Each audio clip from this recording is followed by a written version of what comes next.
শিক্ষার্থী বিজ্ঞানে আলোর যে বিভিন্ন তত্ত্ব, এই তথ্যগুলো কে প্রদান করেন তাদের নাম মনে রাখার এই ট্রিক্সটা খুব সহজেই আপনাদেরকে আমি এখন দেখাচ্ছি।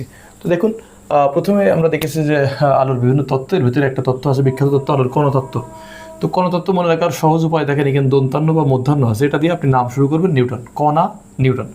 এবার দেখেন তরঙ্গ, তো তরঙ্গ আপনি দেখবেন এখানে একটা গ আছে, তো আপনি এই নামগুলোর ভিতরে দেখেন একটাতে গ আছে, তরঙ্গতে আছে আর হাইগেনে আছে। এরপরে দেখেন তাড়িৎ চৌম্বকীয় তত্ত্ব, আর এটা মনে রাখার জন্য আপনাদের একটু ক্রিকেট সম্পর্কে ধারণা রাখতে হবে। দেখেন এখানে নাম আছে ম্যাক্সওয়েল।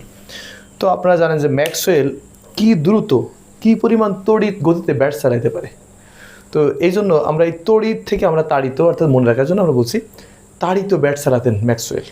তো এই জন্য তাড়িৎ চৌম্বকীয় ওটা ম্যাক্সওয়েলের। আর সর্বশেষ দেখেন ম্যাক্স প্লাঙ্কো, এই প্লাঙ্কোর শেষ বর্ণ অর্থাৎ ক থেকে আপনি নিতে পারেন কোয়ান্টাম তত্ত্ব। তো আপনি এই আলোর বিভিন্ন যে কণাতত্ত্ব, এই চারটা খুব সহজে মনে রাখতে পারেন এবং এটা খুবই গুরুত্বপূর্ণ।